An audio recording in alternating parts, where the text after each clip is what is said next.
यानंतर एक मोठी माहिती समोर येते। विश्वजित कदम बोलतायत, थेट जाऊयात। त्यांच्याशी मी जिल्हाध्यक्ष विक्रमजी सावंत, पृथ्वीराजजी पाटील आणि आमच्या सगळ्यांच्या चर्चा सखोल नाना पटोले आणि थोरात साहेबांशी झाल्या। त्याचबरोबर मला फोनवरून पटोले साहेब आणि थोरात साहेबांनी अखिल भारतीय काँग्रेस कमिटीचे आमचे महासचिव आणि महाराष्ट्राचे प्रभारी रमेश चेन्नीतालाजी यांचंही संभाषण काल माझ्याशी झालं। KC वेणुगोपालजींची माझं संभाषण झालं आणि सांगलीमध्ये जी थोडीशी परिस्थिती उद्भवली त्या बाबतीतला मी त्यांना संपूर्ण आढावा मांडला आणि लवकरात लवकर ह्यातनं एक संयुक्त मार्ग काढावा, जेणेकरून महाराष्ट्रात महाविकास आघाडी आणि सांगली जिल्ह्यामध्ये सुद्धा महाविकास आघाडीच्या संदर्भात एक ठोस पाऊल काँग्रेस पक्षाच्या कार्यकर्त्यांना आणि नेत्यांना येणाऱ्या दिवसातच उचलता येईल। विशाल पाटील यांनी काल जो उमेदवारी अर्ज भरला त्यासोबत त्यांनी काँग्रेस पक्षाचा AB फॉर्म भरला अशी देखील माहिती आहे। नाही, काँग्रेस पक्षाचा AB फॉर्म भरलेला नाही, पण काँग्रेस पक्षाचा जो काही कुठल्याही पक्षाचा निवडणुकीच्या काळातला जेव्हा AB फॉर्म जोडला जातो हा शेवटच्या क्षणालाही देऊ शकला जातो आणि म्हणून 19 तारखेपर्यंत 3 वाजेपर्यंत मुदत आहे। त्यांनी माझ्या माहितीने 2 अर्ज भरलेले, ते काँग्रेस पक्षाच्या असं म्हणून भरलेला आहे, अनेक अपक्ष म्हणून अर्ज भरलेला आहे। काही बदल होईल असं वाटते का? म्हणजे काही पर्याय आहे का?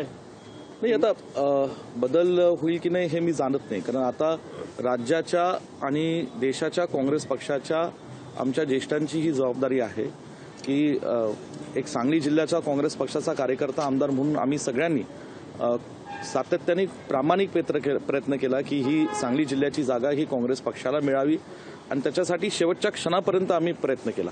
मी राज्याच्या नेत्यांनी सुद्धा आम्हाला साथ दिली, देशाच्या नेत्यांनी आम्हाला साथ दिली, परंतु जी काही परिस्थिती सांगलीच्या जागेबाबतीत घडली हे आपण त्याला सगळे साक्षीदार आहेत। पुन्हा काही मी त्याची पुनरावृत्ती करत नाही आणि महाविकास आघाडी आता अबाधित महाराष्ट्रात राहिली पाहिजे। महाराष्ट्रातलं वातावरण महाविकास आघाडीसाठी अत्यंत चांगलं आहे आणि या दृष्टीने आता येणाऱ्या काळात काय पावलं टाकायचे हे आता महाराष्ट्रातल्या ज्येष्ठांनी आणि देशातल्या आमच्या वरिष्ठांनी ठरवावं। विशाल पाटलांना AB फॉर्म मिळाला नाही तर ते बंडखोरी करण्याची तयारीत आहे। वंचित कडून लढतील का त्यांनी?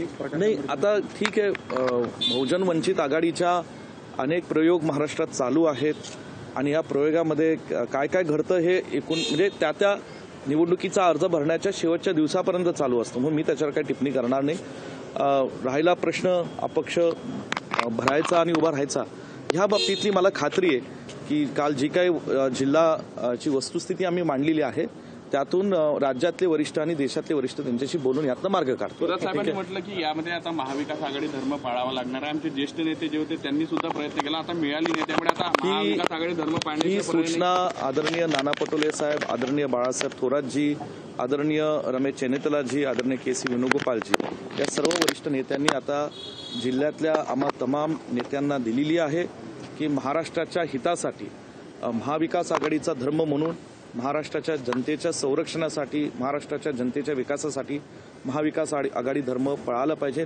ही सूचना आम्हाला काल आलेली आहे, आम्ही आमच्या भावना त्यात काय आहेत त्या मांडलेल्या आहेत, पण थोरात साहेबांनी ह्या सूचना आम्हाला कालपासून दिलेल्या आहेत। ओके, थँक्यू दादा।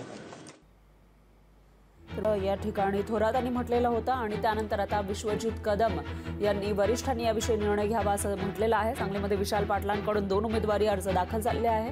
अपक्षसह काँग्रेस पक्षाच्या नावानं सुद्धा त्यांनी उमेदवारी अर्ज दाखल केलाय। 19 तारीख ही शेवटची तारीख आहे उमेदवारी अर्ज दाखल करण्याची, त्यामुळे शेवटपर्यंत त्यांना पक्षाचा AB फॉर्म दिला जाऊ शकतो असं विश्वजित कदम म्हणतायत।